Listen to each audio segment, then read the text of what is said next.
Good evening to everybody. Thanks for clicking on to the Tuesday edition of Vogan's European Outlook. There was a chill in the air north of the Central Belt this morning in particular. This was the scene recorded by Lee at Highland Weather early this morning from the Car Bridge area. He recorded on his network temperatures down as low as -3 Celsius this morning, while here at Vogan Weather HQ the temperature dropped to 3.2 Celsius. But you can see here officially the temperature dropped to 0.1 at Aviemore, held up at 11.7 at Wick and 11.2 at Stormy. So where you've got that influence of warmer than average water temperatures, the temperatures were held up quite substantially. But even deep into the heart of England, we did see temperatures dropping into at least mid-single figures, even a few low single figures as well, through parts of the West Midlands and the East Wales as well. So under clear skies and light winds and relatively cooler in the atmosphere as well, we're seeing the temperatures dropping off quite nicely. Now, over the next several days, I want to just allude you to the fact that we've got some interesting chat with regards to the potential of a cold blob developing within the central North Atlantic and what significance that may have further down the road. Look at how warm the waters are remaining around the UK, Ireland, and particularly north of the UK. We've got very warm compared to average water temperatures, but this area of cooling within the north central Atlantic, south of Greenland here, is rather interesting.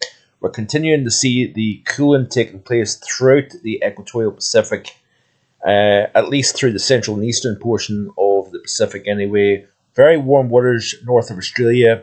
And also we've got that signal for the negative Indian Ocean dipole continuing to show up. Now we are starting to lose the strength of the easterlies over the central Pacific, so we may start to see a little bit of a reduction in the cooling over the central portion of the equatorial Pacific. But this is going to get discussed more and more, and I'm going to try and discuss this in a bit more detail before the end of this working week here. So stay tuned. That is more of a reason if you love winter weather, autumn chat, long range stuff. This is the time to hit that subscribe button if you haven't already done so. Look at how warm the waters are from the Sea of Japan, South China Sea, all the way across to North America. Very, very warm signal here. But this is one of the coldest or most negative PDOs I believe since the 1980s, which is interesting here. But it's going to be interesting to see the response from these water temperature anomalies with the atmosphere as we continue to progress through the autumn season. Now, we remain very quiet.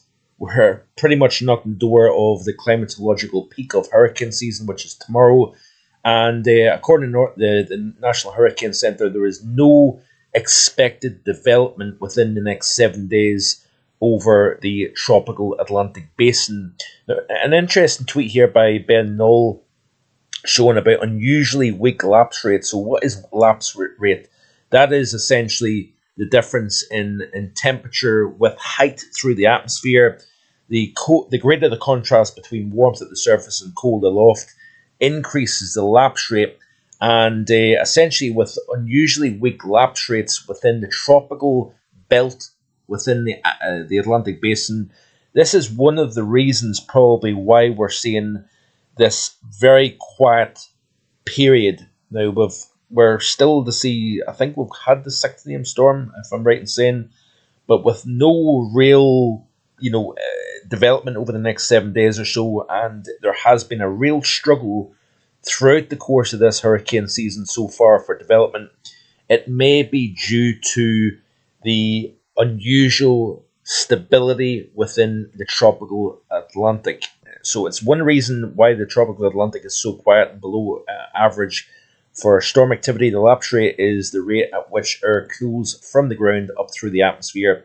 Smaller lapse rate means a rise in air cools faster than its surroundings, so it can't keep rising, making it harder for clouds and storms to form. This may be linked to global warming, blah, blah, blah, blah.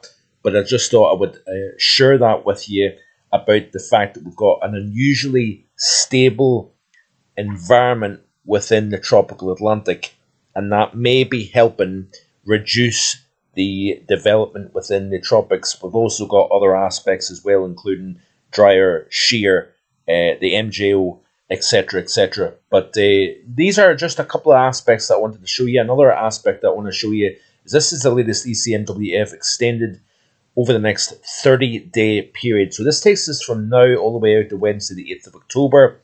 And you can see here a very deep negative. In fact, the deepest negative in the Northern Hemisphere showing up between the UK and Iceland, ridging through the subtropical Atlantic. That is a very neutral to positive NAO signal and a very Atlantic-dominated pattern through the rest of September. This is likely to squash any significant heat through the remainder of this month, and that's something we've not seen in the last couple of Septembers. In terms of warm, dry, settled conditions, looks as if we may have a struggle to have anything other than average to below average temperatures and above average precipitation. This is a close-up view of that 30-day anomaly. This is mean sea level pressure. I should have said that already. But if we look at the precipitation anomaly, that's a wet-looking signal between now and the Wednesday, the 8th of October. And let's have a look at the temperature anomalies here for that same period here. So it's showing average to slightly below average temperatures for the UK and Ireland through the next 30-day period here. So very interesting things showing up in the models here. We do have a series of low-pressure systems that will be visiting our shores off the Atlantic over the next few days. We have a feature that runs in. This is off the GFS model, by the way. Got a 985 millibar low, quite elongated, quite stretched out, so it's not a compact, tight feature. But nevertheless, it's going to bring its fair share of frontal rain and showers behind that frontal system, and some localized gusty winds as well. So you can see here, according to GFS, by tomorrow, 15 UTC, we've got this band of rain sweeping eastwards, and then that will be followed by blustery westerly showers feeding in. And then as we progress into the day on Friday, we've got another feature running through, and then it's really all eyes on this feature that is expected to develop and become a potential possible storm as we move out of the weekend coming up and into the early portions of next week here. We could see the possibility of a named storm. I'm not wanting to jump on that too quickly just yet, but nevertheless, we've got this system that we need to keep an eye on. But we've got at least two features to run through before this feature heads our way, and then we've got the possibility of low pressure to the north, high pressure to the south, bit of a battle in between. Looking at the ECMWF then, and you can see here as we progress through the course of tomorrow, as it was the case with the GFS, that wet and blustery conditions will affect more or less everybody. And then we've got this westerly regime here during the course of Thursday. Pressure down in 978 millibars here. Let's have a look at the winds on the southern flank of that system. Nothing overly excessive in terms of winds, but nevertheless it will be blustery. And then, like I say, we're watching this feature running in, bringing wind and rain initially, and then as that centre moves closer by, we need to watch for some gusty old winds on the southern flank of the low. You can see here that we've got some stronger winds associated with this system as it crosses over the Atlantic. You can see that here quite clearly. So this is a very, very unsettled regime. We're well in within this unsettled setup here, and it looks as if that's going to continue on for some time to come. Looking at the latest weeklies of the CFSV2, I should have had this pulled up for you already, so sorry about that. And let's see what the 500s are showing, and then we'll round up there a little bit of a shorter video today. This is the upcoming 7 days, so again, ridge to the south, trough to the north here, westerly regime firmly in place. If we look at the temperatures and the anomaly, you can see here below average, and then in terms of precipitation, You can see here that we are firmly wetter than average. Into week 2, you can see here we remain wetter than average. This is out the 23rd of September. Let's put on the upper heights.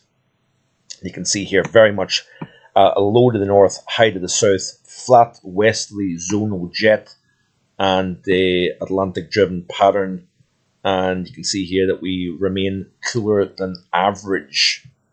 So stay tuned, lots to come. Also going to be discussing summer 2025, the type of summer that we've had versus the UK's longest heat waves and where they happened in years gone by. This is an article from the Met Office.